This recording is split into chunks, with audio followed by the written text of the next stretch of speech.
Om Swastiastu. Sahabat yang baik, umat sedharma yang terkasih, saya akan membacakan sloka ke-32 sampai sloka ke-36, sehingga tema tentang keagungan Dharma atau hakikat kebenaran dari kitab Sara Samusjaya ini bisa kita selesaikan. Dan saya mulai bacakan sloka ke-32. Keluarga, sahabat, dan teman hanya bisa mengantar sampai di kuburan saja ketika kematian itu datang. Adapun yang tetap turut mengantarkan roh hingga ke alam akhirat adalah perbuatan baik dan buruk semasa hidupnya. Lakukanlah segera perbuatan baik itu yang akan menjadi teman pengantar ke alam surga. Di sloka ini ditekankan bahwa sesungguhnya yang paling setia mengantarkan kita sampai ke akhirat adalah perbuatan yang baik. Adapun keluarga kita sendiri, termasuk sahabat-sahabat kita, hanya mengantar sampai ke kuburan atau ke tempat kremasi. Kita tidak bisa ditolong oleh keluarga atau kenalan baik kita setelah kematian itu. Karena roh kita hanya bisa ditolong oleh perbuatan kita di dunia.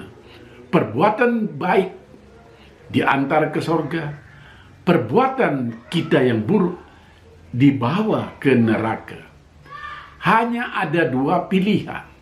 Karena itu senantiasalah berbuat baik ketika masih diberi kesempatan untuk hidup di dunia ini. Mari kita lanjut ke sloka 33. Dapat dipastikan setelah mati yang tertinggal hanyalah badan kasar, tanpa guna, dan akhirnya akan dibuang. Karena tidak ada bedanya dengan pecahan piring dan mangkok. Untuk sementara, jasad itulah yang dihormati oleh keluarga dan kerabat. Selanjutnya mereka akan membakar atau menanamnya dalam tanah. Oleh karena itu, usahakanlah terus untuk melakukan kebajikan dan kebenaran. Ia yang akan menjadi teman abadi guna mencapai kebahagiaan dan kebebasan yang abadi. Kembali pada sloka ini disodorkan simbol-simbol bahwa badan kasar kita, yakni tubuh kita sendiri, tidak ada artinya jika kita sudah meninggal dunia. Tidak ada bedanya dengan piring, dengan mangkok, dengan periuk, atau alat-alat dapur lainnya.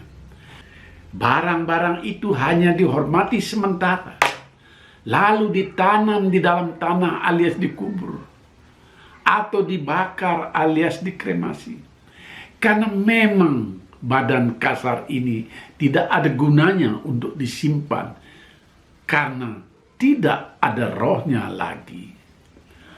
Akan halnya sang roh itu sendiri hanya berteman dengan karma baik di dalam perjalanannya menuju ke dunia lain, dunia akhirat. Saya lanjut ke sloka 34. Hanya kebajikan dan kebenaran itu saja yang terpenting. Hanya ketentraman hati yang merupakan daya tahan dari berbagai godaan sesat. Hanya itulah yang dapat melebur dosa dan menghilangkan duka hati. Camkanlah dengan baik kebenaran dan kesadaran diri. Hendaknya ilmu pengetahuan yang benar menjadi tujuan hidup, karena pengetahuan yang benar membawa pada kebahagiaan. Sedangkan tindakan tidak menyakiti, tidak membunuh, tidak dibutakan oleh amarah. Semua itulah yang dinamakan dengan kebahagiaan yang hakiki. Sloka ini sudah sangat jelas memberi arahan bagaimana kebahagiaan yang hakiki itu.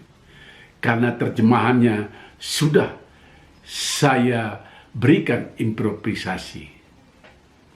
Saya lanjutkan ke sloka 35. Sesungguhnya semua agama memiliki tujuan yang sama. Semua agama mengajarkan kebajikan, kebenaran untuk mencapai alam surga dan pembebasan dari kesengsaraan. Namun cara masing-masing dalam mencari kebenaran berbeda-beda. Perbedaan itu sering menyebabkan kebingungan, sehingga di dalam gua yang besarlah tempatnya kebenaran itu. Di sloka ini mulai disinggung tentang ajaran agama lain. Seolah-olah tujuan agama-agama tidak sama. Padahal tujuan utama agama itu tetap sama, yakni mencapai alam surga, tempat kedamaian yang abadi, bebas dari segala penderitaan. Kebingungan ini hanya masalah penafsiran yang difokuskan kepada cara mencapai tujuan yang tidak sama, sehingga akhirnya terjadi salah menyalahkan antara pemeluk agama yang satu dengan yang lainnya. Seolah-olah Tuhan itu hanya milik kelompoknya saja. Begitu pula surga hanya milik kelompok tertentu saja. Saya lanjutkan pada sloka ke-36. Karenanya janganlah angkuh pada orang yang bijaksana, kepada orang tua. Namun mohonlah selalu pada beliau ajaran tentang kebijaksanaan. Sebab yang disebut dengan kebajikan dan kebenaran hakiki, pengertian dan pemahamannya kadang ibarat ular. Tidak tahu dari mana datangnya. Bisa dari utara, bisa dari selatan. Inilah sloka penutup dalam tema keagungan Dharma atau hakikat kebenaran.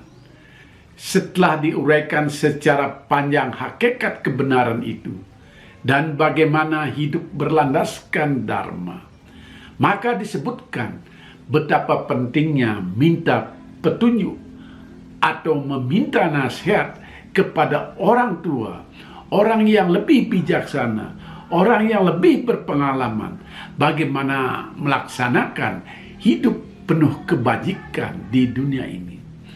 Jangan ragu, jangan angkuh, dan mintalah petunjuk dari segala arah, karena ilmu itu bisa datang dari mana-mana.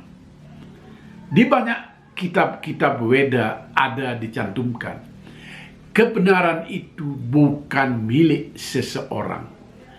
Dia atau kebenaran itu bisa datang dari banyak orang. Dan dia bisa datang dari mana-mana, termasuk dari orang dan tempat yang tidak kita sukai.